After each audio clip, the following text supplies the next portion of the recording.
a wind turbine generator outside Peetz, Colo. The Republican tax bill seeks to scale back tax preferences for renewable energy like wind and solar.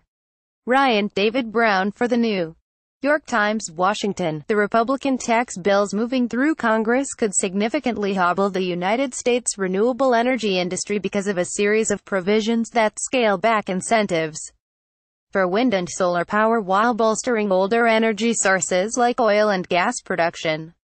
The possibility highlights the degree to which the nation's recent surge in renewable electricity generation is still sustained by favorable tax treatment, which has lowered the cost of solar and wind production while provoking the ire of fossil fuel competitors seeking to weaken those tax preferences. Whether lawmakers choose to protect or jettison various renewable tax breaks in the final bill being negotiated on Capitol Hill could have major ramifications for the United States energy landscape, including the prices consumers pay for electricity. Wind and solar are two of the fastest-growing sources of power in the country, providing 7% of electricity last year. Sharp declines in the cost of wind turbines and photovoltaic panels, coupled with generous tax credits that can offset at least 30% of project costs, have made new wind and solar even cheaper than running existing fossil fuel plants in parts of the country. In different ways, direct and indirect, the House and Senate bills each imperil elements of that ascension. A Senate bill provision intended to stop multinational companies from shifting profits overseas could unexpectedly cripple a key financing tool used by the renewable energy industry, particularly solar, by eroding the value of tax credits that banks and other financial institutions buy from energy companies. The House bill's effects would be more direct, rolling back tax credits for wind farms and electric vehicles, while increasing federal support for two nuclear reactors under construction in Georgia. Fossil fuel producers are under little pressure in either bill and some would stand to benefit. The Senate legislation would open the Arctic National Wildlife Refuge in Alaska to oil drilling, while a last-minute amendment added by Senator John Cornyn, Republican of Texas, would allow oil and gas companies to receive lower tax rates on their profits. The tension between new and old energy was on display this week at a White House event to promote the Republican tax legislation, where a coal plant employee from North Dakota thanked President Trump for a provision in the House bill that would drastically reduce the value of the production tax credit for wind. The production tax credit has destroyed the energy market, especially in the Midwest, the employee, Jessica Unruh, who is also a state representative, told the president. Wind production has really eroded our state tax base and replaced coal production when it comes to electricity production. The wind industry has warned that the House language, which would reduce the wind tax credit to 1.5 cents per kilowatt-hour, from 2.4 cents, and change eligibility rules, could eliminate over half of the new wind farms planned in the United States. We would see a drastic drop-off in wind installations, said Michael Goggin, the senior director of research at the American Wind Energy Association. We're already seeing orders put on hold and projects not able to get refinancing. Even the threat of this bill is having a chilling effect. The tax bill joins a host of federal policy changes proposed by the Trump administration that could crimp the growth in clean energy. Those include a proposed Environmental Protection Agency rollback of President Barack Obama's Clean Power Plan for reducing carbon emissions and the looming possibility that Mr. Trump will impose tariffs on imported solar panels, which could increase the cost of solar power. There is a perfect storm of bad news that impacts investor confidence in renewables, said Trevor Hauser, a former Obama administration climate official who now tracks energy economics as a partner at the Rhodium Group. It is shaping up to be a pretty rough 2018. A solar farm in Southern California. Provisions in the Senate bill could affect 39 gigawatts worth of solar projects in the works around the country. Nearly as much as all the solar power that has been installed to date. Monica Almeida, The New York Times. No one is predicting the demise of solar and wind deployment, which rely less each year on tax subsidies as their costs decline, and we're already preparing for a gradual phase out of the subsidies by 2020.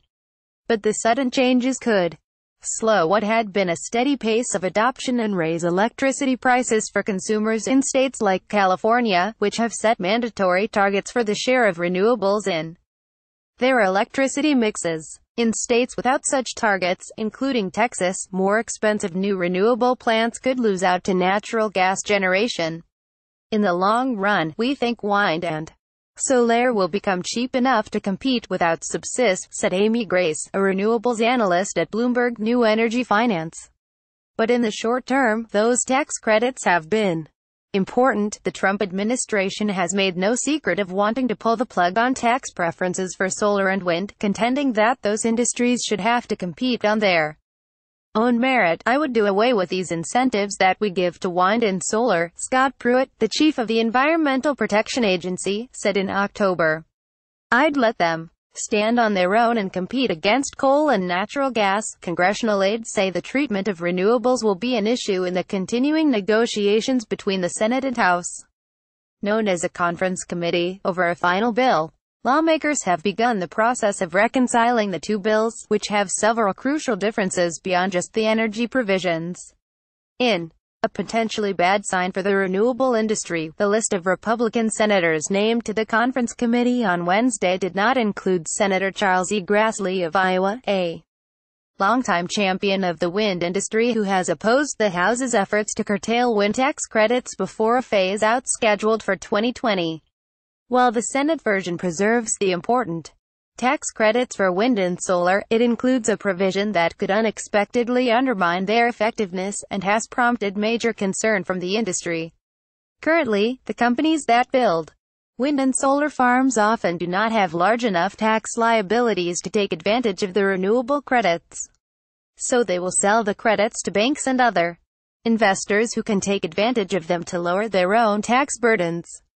Roughly 2/3 of wind projects and 3/4 of solar projects in the United States are supported by such tax equity financing, but under a provision in the Senate bill known as the Base Erosion Antiabuse Tax, intended to prevent companies from outsourcing investment abroad, many of those same banks could face a new minimum tax that reduces the value of those wind and solar credits.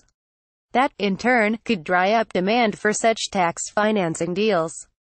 Renewable companies may have to look elsewhere for financing, which could either increase costs or stop some projects. Abigail Ross Hopper, the president and the chief executive of the Solar Energy Industries Association, said that the provision could negatively affect 39 gigawatts worth of new solar projects around the country, nearly as much as all of the solar power that has been installed to date. The jury is still out on whether this was a carefully-crafted hit on renewable energy or an unintended consequence, she said. But we're trying to make sure members understand what the impacts of these changes would be. In addition to repealing renewable incentives, the House bill would also scrap a key tax credit for electric vehicles. Currently, the federal government offers a tax credit worth up to $7,500 for anyone who buys an electric car, though the credit quickly phases out for any manufacturer that sells 200,000 such vehicles in the United States. That would definitely be a big blow to the electric vehicle market, which is just picking up steam, said Jessica Caldwell, an analyst at Edmunds.com. While Tesla and General Motors are nearing their cap for the tax credit, repeal could significantly affect companies like Nissan, which was planning to introduce a new model of its electric Leaf in the coming year. Senator Dean Heller, Republican of Nevada, has said he will work to oppose the House's repeal of the credit. Tesla is building a major battery factory in his state. Follow at Night Climate on Twitter. A version of this article appears in print on December 8, 2017, on page A21 of the New York edition with the headline "Renewable Energy Faces Altered Playing Field as Tax Talks Progress."